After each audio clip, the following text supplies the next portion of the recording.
All right, my friends, it is the Dr. Sam Yankee Show. Today is Saturday, August 1st, 2026. It's actually my sister's 60th birthday. So happy birthday, Laura. 60 years old. It is amazing how quickly time flies. Now, for the record, she's my older sister. I'm not quite 60, but I am pushing 60. Now, some people might say, Dr. Sam, it's the Dr. Sam Yankee Show, and you're wearing a Phillies hat. No, it's an R. Looks like an old Phillies hat, but that's an R. That's my Ridgewood baseball hat. Our baseball season has entered the playoff stage. We have our first playoff game this Sunday, so we're hoping we continue to win. And I'm hoping I continue to pitch week after week through the month of August. I am telling you, one of the great joys in my life is having the opportunity to still play competitive baseball, 35 plus, a 35 plus wood bat league. It's legit, too. It is a legit baseball league. We just won a doubleheader last week in Jersey City.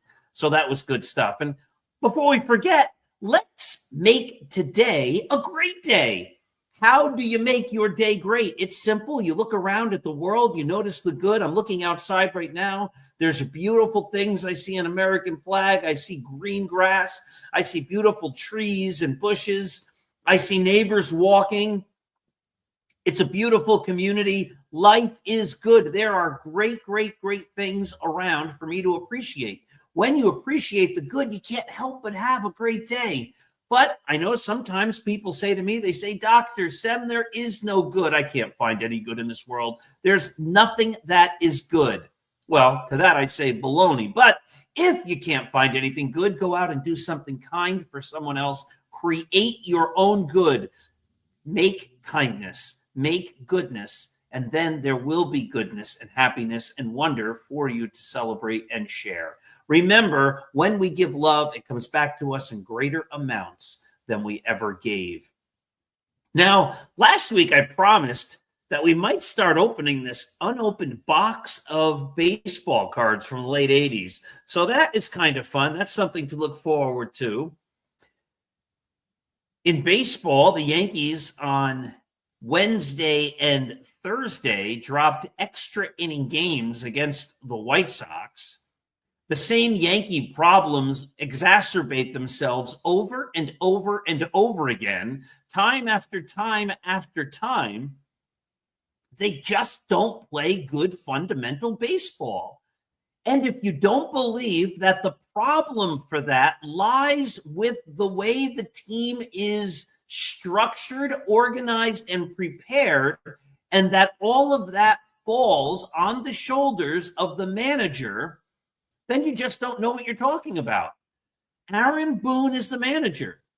Aaron Boone is responsible for the team being prepared. That's his job. And throughout the Aaron Boone tenure, the Yankees have been unacceptably unprepared, inadequately prepared. And you see it all the time. They make bad plays. They lose focus. They make throws to bases like that don't make any sense. They lose track of how many outs there are. They don't cover the bases. They don't back up plays. They overslide bases like Jason Dominguez did yesterday. All of that lack of preparation indicates that the manager is not doing his job in preparing the team. I'm amazed at how many Yankee fans go to Start Spreading the News, the world's greatest Yankee site, of course. Go to Start Spreading the News every day. We have articles that go up every single day at 6 a.m., 10 a.m., and 2 p.m., except when the Yankees are playing that day in the afternoon, and that usually takes the 2 p.m. article slot. But we have articles every single day. We've been doing that every single day, primarily 99.9% of the days, except when there's a glitch technologically or something like that. But since 2017, almost 10 years now. So we've been doing great stuff there. But I'm amazed at how many people come onto the site and talk to me in other places and say, hey, Dr. Sem, Aaron Boone, he's a good manager. He's not terrible. He's pretty good. He doesn't ever hurt the team. Yes, he does. Every single time you see the Yankees not understanding the situation, not being able to put down a bunt, not knowing where to throw the ball, not sliding properly, making a crazy pickoff attempt that goes into the outfield and allows a run to score, swinging in a situation when they should be taking in a situation when they should be swinging, missing the cutoff man, taking poor routes to fly balls, not attacking ground balls, playing it in a position other than where that player's expertise lies. All of those things and more fall on the shoulders. The responsibility falls on the manager. And to argue, it's silly to argue that Aaron Boone doesn't negatively impact the Yankees and their success is just silly. It's beyond silly because it's been proven every single year since he became the manager. The Yankees are not a good fundamental team. Other teams have said that. The Dodgers, when they played them in the World Series in 2024, said, as long as we play good heads-up smart baseball and hustle, we'll win because the Yankees don't do that. And in spite of all that evidence, sometimes people say, the Yankees, they're so good, and it's all because of Aaron Boone. And when they lose, it's not his fault. Yes, when they lose, primarily it is his fault because he doesn't prepare the team. And this is a problem, and this is why the Yankees haven't won a World Series. Now, might they? Of course. Anything can happen. The Yankees should have a great starting staff heading into the playoffs. So, sure, anything can happen. But if the Yankees win the World Series this year, it will be in spite of Aaron Boone, not because of Aaron Boone. All right, let me take a moment here and remind you of our sponsor, Artemisia Publishing. Artemisia is a wonderful traditional publisher located in the United States of America. And Artemisia publishes a wide selection of great books, including some by me, such as The Least Among Them. Uh-oh, it didn't pop up. Let's see if we can get these ads up. There's Roy White's From Compton to the Bronx. There it is, The Least Among Them. 365.2. Do you need motivation? Read that book. And the award-winning The Greatest Novel Ever Written, Scattering the Ashes. I still need to make a better graphic for this one. The brand new Greatest Yankees by Uniform Number. Check out Artemisia Books because they have a host of books, not just the ones written by me. They have hundreds and hundreds and hundreds of books written across a variety of genres, great authors, great products. Go to apbooks.net. All right, I'm going to take a little break here from baseball. I want to show you a game. Just got this game. It's called, let's see if there we go. Next Station London. You got to worry about the way the reflection from the lights come. I just got this game. My wife and I love playing games, especially when we go on vacation. And this game looked terrific. And I just want to make a plug. Next Station London is a fantastic game. They're not paying me anything. I don't even know who publishes it. I guess it's a company called Blue Orange is the game company. I don't know. I'm just telling you, this is a fun game. The idea of the game is each person, and I won't get into the whole thing, but each person gets a piece of paper, a card, and what you have to do, I can't make it look, there we go. What you have to do is connect those colors in different ways to make the subway lines across London. And there's various rules for how you make the subway lines. They're color-coded and things like that. but it's just a fun game. I want to give a plug for that. So that's where we are with the Yankees. The trade deadline is coming on Monday. To date, as I'm recording this on Friday morning, the Yankees have not made any big trades. You have to wonder if they will. I'm sure they're going to do something. Most often, the trades at the trade deadline are milquetoast that the Yankees make. They're, if this guy plays every day and if he can mirror the performance that he had in March 2012, the Yankees have themselves a player who really could overperform his annual. You get these people who come up with these crazy reasons why the guy the Yankees got might be good. He's a dead fastball hitter, and the Yankees will be facing dead fastball pitchers primarily in the playoffs if they play those three teams. This guy mashes against left-handed pitchers. This guy hits really well on the road. I mean, all these crazy things. You know what I want the Yankees to do? Just get players who are good, period. Get guys who are good. That would be the good thing. Not get guys who, if you squint and look at it backwards and upside down and you parse their numbers in all sorts of crazy, weird ways, that all of a sudden you say, this guy is a possible good player. We've seen the Yankees get a lot of guys who are supposedly going to be really good and who haven't been. And if that's what they're going to do, please don't. Don't get guys to try to get the fans excited who everybody knows aren't very good. All right, should we dive into the baseball box? I'm thinking it's time. I'm thinking it could be fun. So here we go. I'm going to take this box of baseball cards. It's a whole case, unopened box. It's 1988 tops. What we're going to do, there's bubble gum in there too. What we're going to do is I'll open the pack.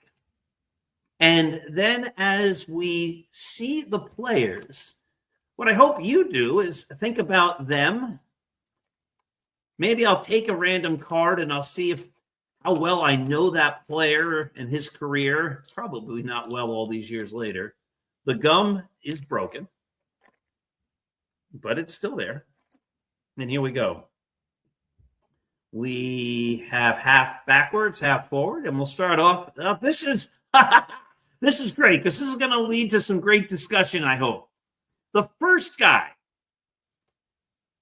shortstop, Kevin Elster. Notice what it says, future star Kevin Elster of the Mets.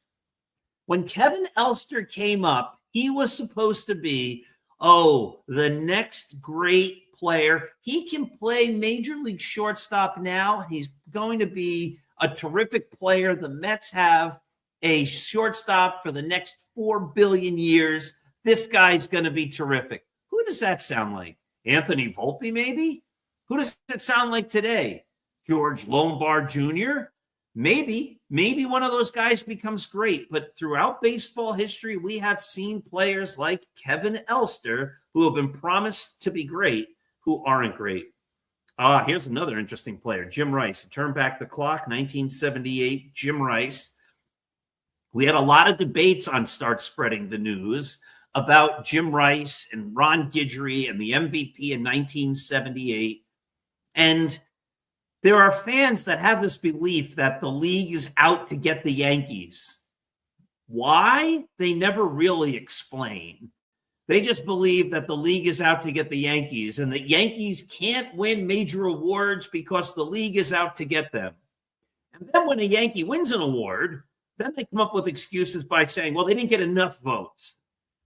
And Yankees don't get into the Hall of Fame. But then when you mention like Phil Rizzuto's in the Hall of Fame, and most people say he's borderline, Catfish Hunter's in the Hall of Fame, and most people say he's borderline, they go, oh, yeah, but they don't count. But Mattingly's not in. Okay, Mattingly's not in. And Willie Randolph's not in. Okay, Willie Randolph's not in. But Lou Whitaker was better than Willie Randolph. Keith Hernandez was better than Don Mattingly. Would I love Don Mattingly to be in? Of course I would. Is the fact that he's not in anti-Yankee bias when the Yankees have more players in the Hall of Fame than any other team? No. When Jim Rice won the MVP, he had an amazing season. They go, well, the Yankees don't get MVP awards. Well, in 1976, Thurman Munson was the MVP. In 1977, Sparky Lyle was the Cy Young Award winner. In 1978, Ron Guidry won the Cy Young Award. And in 1978, Jim Rice won the MVP. Seems like the Yankees were winning a lot of awards back then. But the one guy, Jim Rice, had a magical season in 1978. He had over 400 total bases, which was the first time a player had done that, especially in the American League, in decades, I think since the 1930s. It was a special, special season. And when a league recognizes a great player for a great year, that doesn't mean they're anti-Yankee. All right, the next guy, Ted Power. Don't know much about Ted Power. I remember him pitching on the Reds. Oh, wow. Here's a good one. Two superstars from the Baltimore Orioles, both Hall of Famers today. That's Eddie Murray and Cal Ripken Jr. So this is fun. Here's a guy, the manager of the Houston Astros, who actually played on the Yankees in the mid-70s, just before I was a fan, but I remember getting the 1974 Topps, and I remember the infielder named Hal Lanier played for the Yankees. I'm sure they don't have his baseball stats on here. They don't. Here's another guy who played on the Yankees. This is the guy that I believe the Yankees traded Dave Winfield for, Mike Witt. I believe Mike Witt also threw a perfect game at one point. Mike Witt did not do very well. He was a Yankee after this. But now here's another Yankee. How about this? A lot of guys tied to the Yankees. Jerry Royster didn't have a very long Yankee career. Insert card. John Mitchell of the Mets. Don't know much about him. Moose Haas on the A's. When I think of Moose Haas, I mostly think of him as a Milwaukee Brewer. Let's see what else we've got here. Cal Daniels, outfielder on the Cincinnati Reds. Joey Cora. Here's a former Met now pitching for the Cubs in 1988, Ed Lynch. And here's another guy who was really supposed to be terrific for the Red Sox.